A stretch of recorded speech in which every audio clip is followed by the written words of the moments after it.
Today I explain you the poetry chapter and elementary school classroom in a slum.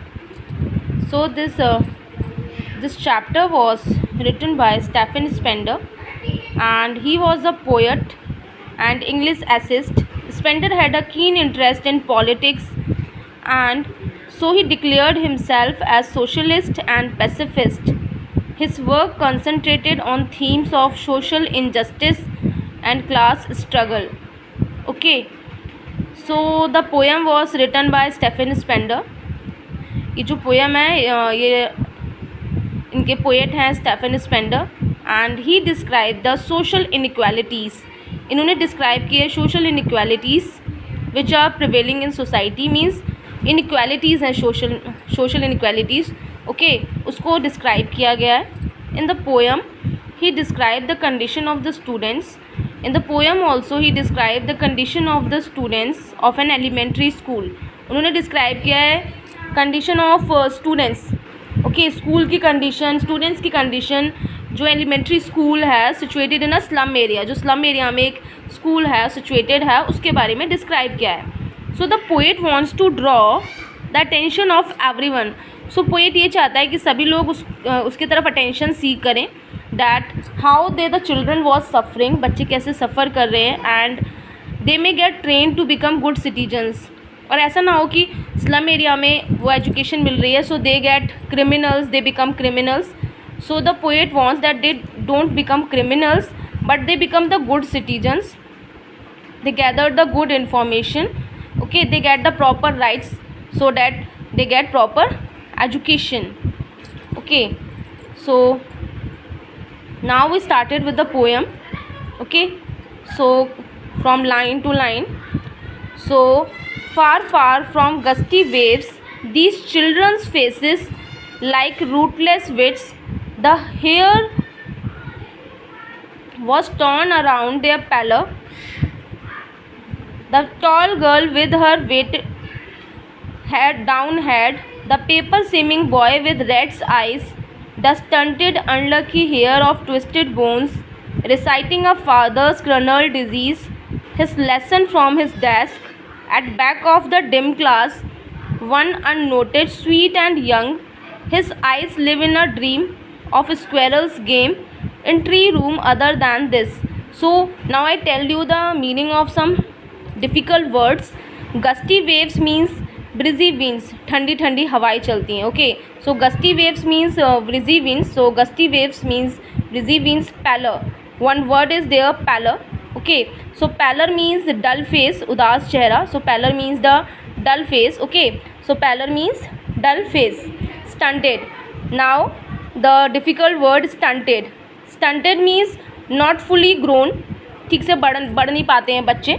Not fully grown because of malnutrition. Okay, because उनको proper nutritions नहीं मिल पाते, and because of lack of nutritions they don't grow properly. So it's called stunted. Okay, now the difficult word was runnelled. Runnelled means rough. Okay, we can say rough. Now the weeds. Okay, now weeds, and weeds means unwanted plants, जिनकी हमें need नहीं होती. Okay, weeds means unwanted plant, जिसकी need नहीं होती है. Okay, so which means unwanted plants that grow on their own. जैसे कि जंगली पौधे होते हैं, उनको हम कोई भी मैन्योर नहीं डालते, कोई वाटर नहीं करते, वो खुद हो जाते हैं. ओके, दे ग्रो ओन, वो खुद ही ग्रो करना स्टार्ट कर देते हैं. Okay, and paper seeming boy. Paper seeming boy, one line is there that paper seeming boy. Okay, this paper seeming boy. So this way, so this means very thin, like sheet of paper, like this was the sheet of paper. So the boy is like sheet of paper, paper के जितना पतला. Okay, it means that boy was like a sheet of paper. Okay, इतना पतला है. Here means successor. Okay, here means successor. Okay, so in this paragraph, now I tell you the figure of speeches used in this paragraph. Firstly, so now I told you the difficult words. Gusty waves means breezy winds. Pallor means dull face. Stunted means not fully grown due to malnutrition. Rundled means rough. Weeds means unwanted plants that grow on their own. Paper seeming boy means very thin boy, as thin as a sheet of paper. Okay, here means successor. And now I told you the figure of speeches that used in this paragraph. So line is there that children are compared with rootless weeds. Okay, children are compared with rootless weeds.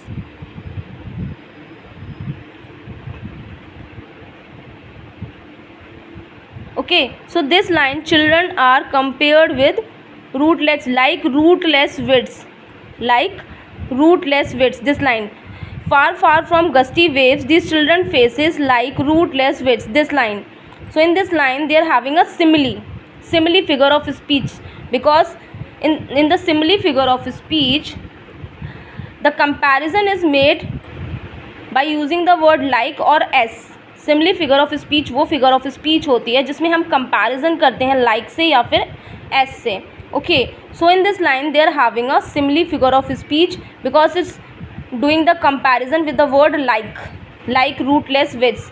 So childrens are compared with rootless with using like, तो it was simile. यहाँ पे simile figure of speech use की गई है in this line, simile figure of speech.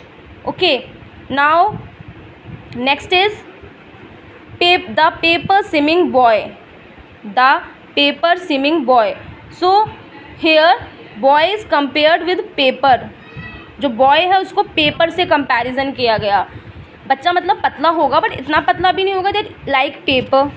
ठीक है, तो उसको बोलते हैं ऐसी फिगर ऑफ स्पीच जिसमें कंपैरिजन होता है विदाउट लाइक. सिमिली में कंपैरिजन होता है लाइक या एस से, बट इसमें कंपैरिजन होता है बट बहुत बड़ा चढ़ा के कंपैरिजन किया जाता है. यस, लाइक पेपर के साथ कंपैरिजन किया गया बॉय को. Okay, so it's called metaphor. So in this metaphor figure of speech was use the paper swimming boy. So here metaphor figure of speech used. Okay, so two figure of speeches uses in this paragraph. First is far far from gusty waves these children faces like rootless weeds, simile, and the second is the paper swimming boy, metaphor. Okay, so in this paragraph the poet describes the children who study in an elementary school which is set up in a slum area. तो poet ने इस paragraph में describe किया है एक elementary school जो कहाँ पे सेटअप है, मतलब एक प्राइमरी स्कूल जो कहाँ पे सेटअप है, स्लम एरिया में सेटअप है.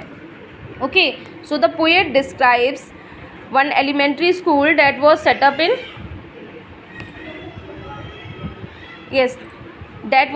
इन slum area. Okay, so the poet says that the faces of children are dull without any energy. So now the poet was saying that faces of the children was very dull. Okay, their faces was very dull and without energy, they don't have any energy. So I already told you that meaning of pallor was dull face. So the poet was saying that the faces of children was very dull. Yes, their faces was looking very dull. They don't have any energy. They seems like they don't have any energy. उनके faces बहुत डल लगते हैं, ऐसा लगता है कि उसको कोई भी एनर्जी नहीं है. They seems very dull without energy. Okay, ऐसा क्यों लगता है? Because they were not getting proper nutritions. I already told you the meaning of stunted means suffering from the disease malnutrition. जिन बच्चों को प्रॉपर न्यूट्रिशंस नहीं मिल पाते उनकी एज के according, so they suffer from mall nutritions.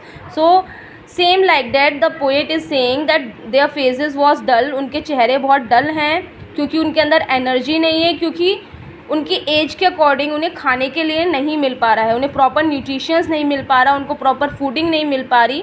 Because जिस as में बच्चों को उनके प्रॉपर खाना मिलना चाहिए, न्यूट्रिशंस मिलने चाहिए, वो उनको प्रॉपरली नहीं मिल पा रहे हैं. ठीक है, so poet was saying that they like unwanted weed. Okay, so like rootless weeds. So poet was also saying that and comparing the children with unwanted weed. Poet अब इन बच्चों को unwanted weed के साथ कंपैरिजन करता है. unwanted weed I already told you, वो पौधे, weed means वो जंगली पौधे जिनको हम कोई मैन्योर नहीं लगाते, कोई वाटर नहीं देते, but still they were growing very rapidly. Okay, so poet ने, स्टेफन स्पेंडर ने उन बच्चों को रूटलेस विट्स के साथ कंपैरिजन किया है। क्यों कंपैरिजन किया है?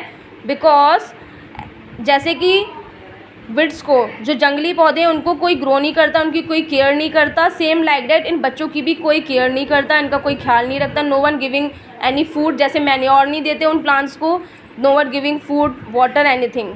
तो ये भी इनको कंपैरिजन किया गया अनवांटेड वीड के साथ, मीन्स किसी को भी इनकी नीड नहीं है। So here the writer wants to say poet want to say that this children seem to be unwanted.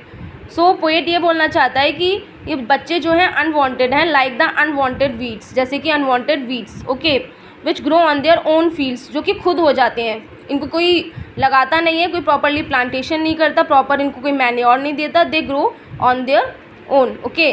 So that's why the poet saying comparing with like rootless weeds, childrens के faces को rootless weeds के साथ comparison किया गया है। Now the poet is saying that their hair is not neatly done, उनके hair ठीक से नीटली डन नहीं हुआ है, कॉम्ब नहीं हुआ है, okay, and they were falling on their faces, जो हेयर्स हैं उनके फेस पे आ रहे हैं।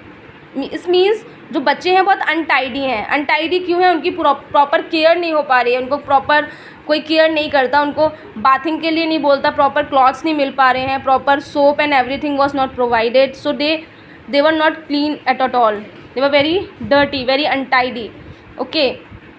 सो now poet is saying about the some students. अब पोएट इस पैराग्राफ में पहले बताया कि किस तरह के बच्चे हैं, अब कुछ बच्चों को डिस्क्राइब कर रहा है poet. So then he describes a tall girl, now he describes a tall girl. अब वो कुछ बच्चों को डिस्क्राइब करेगा इस पैराग्राफ में।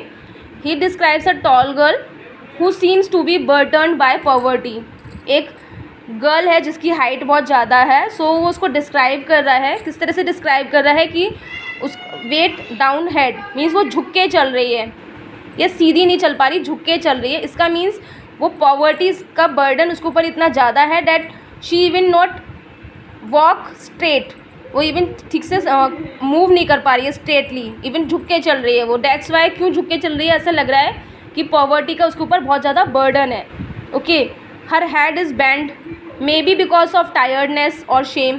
तो दो रीज़न हो सकते हैं उसका हेड जो बहुत बैंड करके चल रही है, झुक के चल रही है, बिकॉज वन इज़ टायर्डनेस, थकी हुई है, सेकेंड इज़ शेम, उसको शेम फील हो रहा है। तो वन गर्ल डिस्क्राइब किया उसने, tall girl, okay. Now the second is there is another boy and who is so weak. इसमें फिगर ऑफ स्पीच यूज़ की गई थी, metaphor, the paper swimming boy. यहाँ पे फिगर ऑफ स्पीच थी metaphor, the paper swimming boy, means बच्चे को paper के साथ कंपैरिजन किया गया। Already told you that metaphor भी कंपैरिजन के लिए होता है, सिमली भी कंपैरिजन के लिए होती है, बट सिमली में लाइक और ऐसे कंपैरिजन होता है, बट इन मेटाफर बहुत बड़ा चढ़ा के कंपैरिजन होता है। मीन्स बच्चा पतला होगा बट इतना पतला नहीं होगा जैसे पेपर होता है, ओके। तो सो ये metaphor figure of speech is use. So poet ने ऑलरेडी वन गर्ल को डिस्क्राइब किया, now second is paper swimming boy. एक ऐसे बच्चे को डिस्क्राइब कर रहा है जो इतना वीक है, इतना कमज़ोर है, एंड उसको शीट के साथ कंपैरिजन किया, पेपर की शीट के साथ कंपैरिजन किया गया। And the boy's eyes reflect greed, मतलब बॉयज़ की आंखों में ग्रीड है एक। ये किस चीज़ का ग्रीड है? वो चाहता है उसको सब कुछ अचीव मिले। क्या चाहता है वो? क्या वो चाहता है उसे सोना मिले, चांदी मिले? No, he wants the food, proper food, he wants the proper clothes, he wants the proper facilities that every children wants. वो चाहता है उसे वो सारी फैसिलिटीज़ मिले जो ज़्यादातर बच्चे चाहते हैं, proper fooding, yes, proper food, proper school, proper dressing, everything. तो उसके आइज़ में एक ग्रीड है। Then he describe another children. So दो बच्चे डिस्क्राइब किए, tall girl and the paper swimming boy, and now he describes the third boy, yes, and another boy who is physically disabled, लिखा है ना twisted bones. Now the third boy who is physically disabled, इसमें physically कुछ problem है। And the poet says that this boy is unlucky. Now poet उस boy को unlucky बोलता है। क्यों अनलकी बोलता है? Because he is inherited a disease from his father. Because उसने क्या किया, उसने इनहेरिट की डिजीज़, बीमारी अपने फादर से। Because he has a deformed body, because उसकी बॉडी ठीक से फॉर्म नहीं है, डिफॉर्म्ड बॉडी है। कुछ डिजीज़ होती हैं, कुछ बीमारियाँ होती हैं that we get from our forefathers, जो generation to generation pass on होती रहती हैं, यस। तो इसके थ्रू पोएट ये बोलना चाहता है कि ये लोग बीमारियां तो अपने फादर से लेते हैं, गरीबी भी लेते हैं, पॉवर्टी भी लेते हैं, फिर इनके जो चिल्ड्रंस होंगे they also become poor, they also live in slum area. So this going on, ये चलता रहता है इनका सिक्वेंस. ओके, तो ये कुछ अच्छा इनहेरिटेड नहीं किया, ऊपर से बीमारी और इनहेरिटेड की कि ये बच्चा जो है ये डिसेबल्ड हो गया फिजिकली, तो ये इनहेरिटेड मिला उसको. मतलब ये बोलना चाहता है poet that instead of getting facilities तो उसे नहीं मिली, but he getting a disease in heritage, but heritage में उसे क्या मिला, बीमारियाँ मिली. Okay, now this disable boy sitting on the bench, ये जो डिसेबल बच्चा है he was sitting on a bench and he is reciting his lesson. Okay, he was reciting his lesson. So ये थर्ड बॉय था. वो एक बच्चे को और डिस्क्राइब करता है, फोर्थ बॉय बच्चे को. At back of the class, जो बिल्कुल बैक में लास्ट में बैठा हुआ है, in the dim light, means classroom इतना ज़्यादा मतलब बेकार है कि उसमें प्रॉपर लाइटनिंग भी नहीं है, प्रॉपर लाइट्स की भी फैसिलिटीज़ नहीं है. So boy is not visible to poet properly. Even जब पोएट बच्चे को देख रहा है तो उसे ठीक से दिखाई भी नहीं दे रहा है. किसकी वजह से, डार्कनेस की वजह से. सो the poet could see his eyes which were bright, बस यह है पोएट को उसकी आइज़ दिखाई दे रही है because they were very bright, because वो बच्चा बहुत छोटा है. And he was not paying attention in the class, and वो बच्चा जो है क्लास में अटेंशन पे नहीं कर रहा, उसे क्लास में इंटरेस्ट नहीं आ रहा. बट वो क्या कर रहा है, instead of paying attention he was looking outside of the class. Okay, but वो क्लास में अटेंशन पे नहीं कर रहा, but instead of he was looking outside, वो क्लास के बाहर देख रहा है.